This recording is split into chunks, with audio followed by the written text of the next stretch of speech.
9:40 on your Tuesday. Right now we are joined by JR Diaz-Hernandez with MORPC, and the hot weather's back.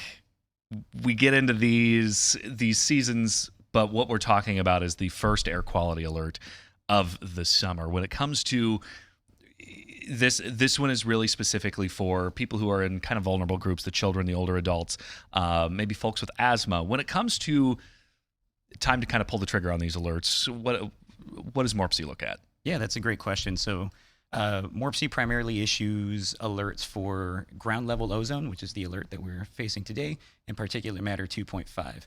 So what we do is we work with our forecasters who use the EPA's air quality index scale, so that green, yellow, orange, red scale. So today is an orange level alert day.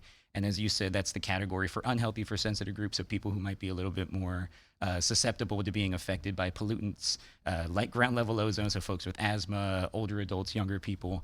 We look at all of those factors together. Yeah. And for those like watching and maybe wondering why like our meteorologists don't make this call, why does MORPC make this call?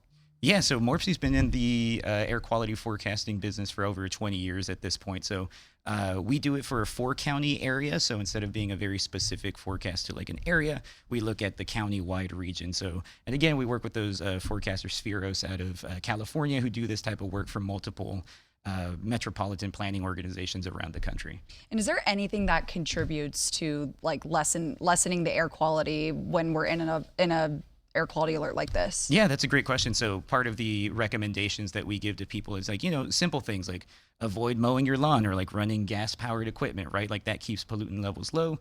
Even something as simple as like topping off your car or like filling up your gas tank at like 12 p.m. If you wait a couple of hours, any bit of that extra gas that's released, that's kept from being released actually does help with pollutant levels. Right, because it keeps, the filling up in the heat of the day, your the gasoline vapors keep, stay kind of in hour level instead of floating up. How long, because obviously a lot of big contributor to this is kind of the heat and the current weather, keeping everything just kind of stuck. How long do you anticipate these to last? So today's alert is for today. We are working with our forecasters to see if we're going to extend that, but as of right now, the forecast is just for today. All right. What else is going on over at MORPC? I know you guys are busy all the time. Lots of wonderful things. So you mentioned what are some of the actions that we can take to keep pollutants down. Something like expanding bus lines, increasing sidewalks so people can walk and bike more, trails. Selfishly, that keeps my job a little easier. The more trails that we have, the more people that can bike, the less pollutants that we have on the road. Expanding passenger rail is a big project.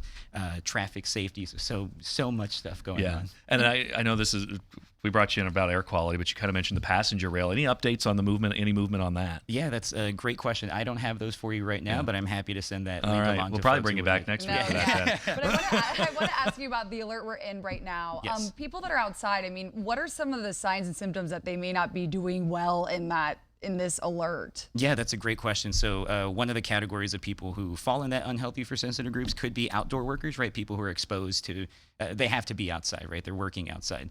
So you're looking for any issues with like difficulty breathing or generally, I know it's kind of hard to differentiate between high heat and high pollutants, but just that general not feeling well, feeling like you need to take a break. So just make sure that you're listening to your body. If you need to take those breaks, if you need to spend some time in the shade, to make sure you're drinking cool water to keep yourself healthy. And are we late in the year for this, or are we early? Like, I'm trying to think about this time last year when we would get these air quality alerts. Yeah, for better or worse, we're right on schedule. Typically we have roughly the July alerts that go out. But again, we're right on schedule, and we'll keep you all updated if that changes. Okay, cool. Well, thanks for coming in. Anything else you want our viewers to know about this? Yeah, so one of the bits of advice that we give, or 2 bits of advice that we give to people, number 1, if you're ever curious about your air quality, go to airnow.gov. That'll give you the live reading for like your neighborhood or your area. And number 2, in addition to making sure that you're okay, if you have children, older adults, parents, neighbors that might have asthma or lung conditions, just make sure you're checking in on them. We're trying to keep everybody safe. And there's a possibility this might change in the Correct. next day or so. Things might resume and be better. Right. Okay, cool. Right. All right, JR, thank you thanks so much.